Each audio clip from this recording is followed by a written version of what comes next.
Well, welcome, Chelsea. I feel like my heart rate's up now. We need to take a big, deep breath. Thanks for coming. So, Chelsea Mass, are you ready? Chelsea's ready! You may begin. Play the video.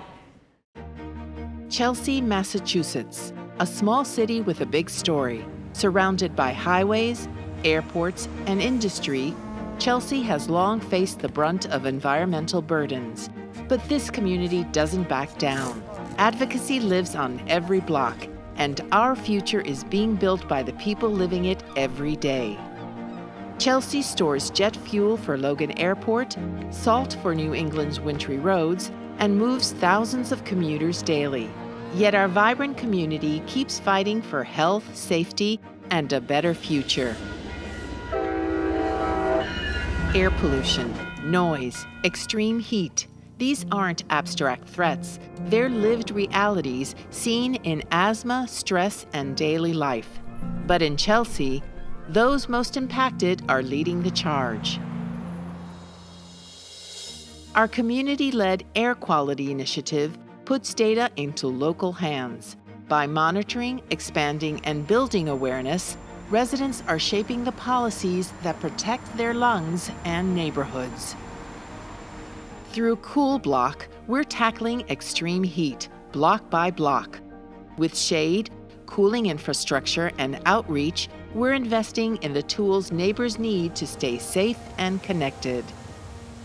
We're also launching a community microgrid, a local energy network that keeps critical services running during power outages. Built for and with residents, it's a step towards energy justice and resilience. These projects are about justice, dignity, the right to breathe, stay cool, and power our city on our terms. Chelsea Palante, onward. Our drive. Our future. Our community. Hello. Woo! Hello, Denver, and welcome to Chelsea! My name is Judith Garcia, and I'm Chelsea State Representative. Chelsea carries heavy burdens, noise, dust, and the industry that powers Boston. But what defines us isn't what we face, it's how we face it together. United, we fight every day for a future where we can all breathe easier, stay cooler, and truly thrive. Chelsea, onward! Chelsea! Well, hello. I'm Beatrice Pereira. I am a Chelsea youth at La Cooperativa. Chelsea powers Greater Boston with vital industry, but for decades, that comes at the cost of our air. Chelsea residents, especially children and seniors, have one of the most highest asthma rates in Massachusetts. Diesel trucks and industrial activities have polluted our air for generations, but that doesn't mean that we have to accept it. And I'm Norielys de Jesus, Chelsea City Council President! And because of that pollution, we have worked with Northeastern University to launch a community-led air quality initiative to monitor the pollution, build public awareness, and give residents real-time tools to be able to take care of their health.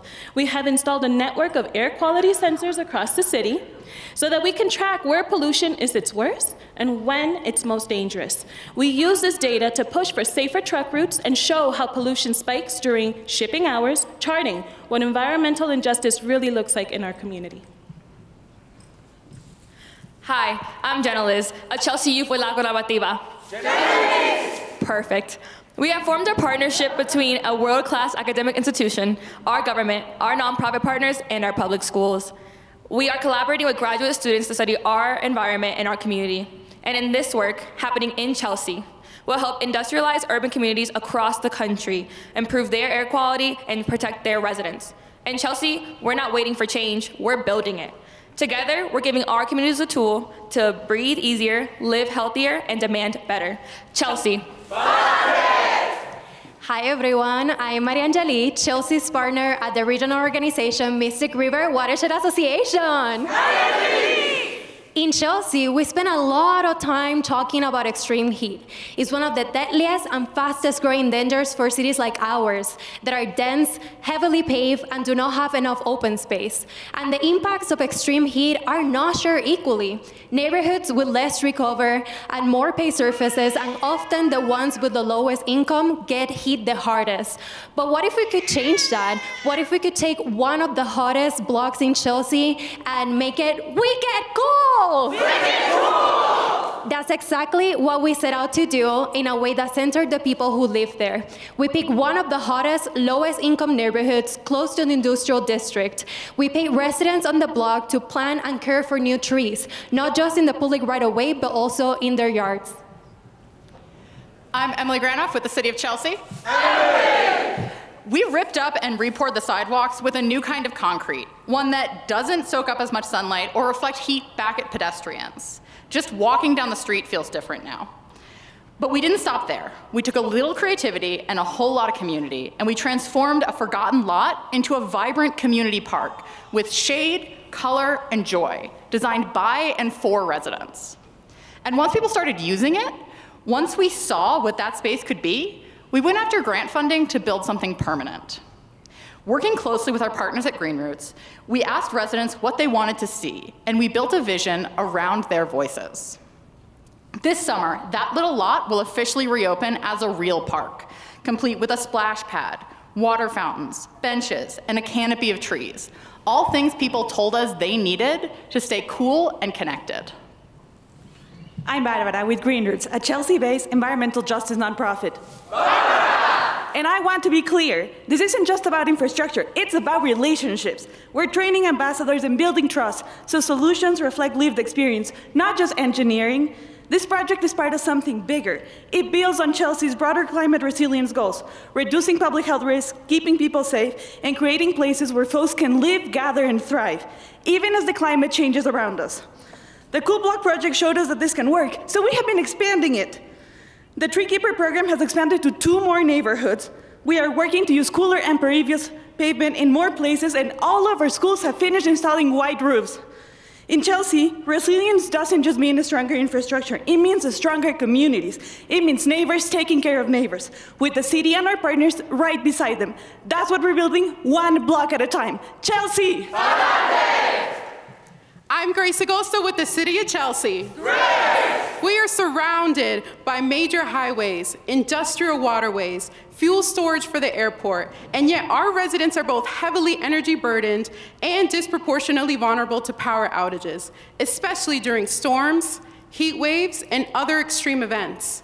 Many of our residents are new to the US and have family or close ties to Puerto Rico and Central and South American countries. After Hurricane Maria, our community became concerned about energy resilience and reliance on a central power grid. That's why we're creating a community microgrid, a localized, resilient energy system that can operate independently during grid outages. This microgrid will power a network of critical community facilities, including emergency services, senior housing, food distribution sites, and shelters that residents rely on during emergencies. Hi, my name is Yaritza Morales Gonzalez with Green Roots. This isn't just a technical project. This is a community-first project.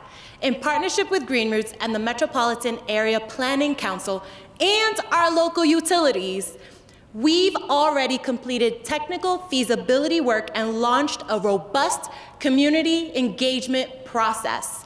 We're centering immigrant voices in design, because resilience must be equitable.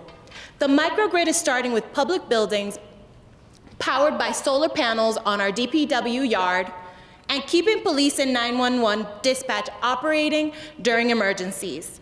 But as it grows, it will connect in community centers and low-income vulnerable housing. And in the meantime, when there aren't any emergencies, this is going to help lower their energy costs, keep people cool in the summer and warm in the winter. Hello, I'm Lisa Santagate, and I'm a Chelsea City Councilor. Lisa! At its core, this microgrid is about climate justice. It's about putting infrastructure in service of people, not just keeping the lights on, but making sure that no one is left behind when disaster strikes. Chelsea is ready, with the partnerships, groundwork, and decades of community leadership. This investment will not only reduce emissions and build resilience, it will model what energy justice looks like for frontline communities across the country. Chelsea! Palante! Thank you, Chelsea. Chelsea Palante, indeed.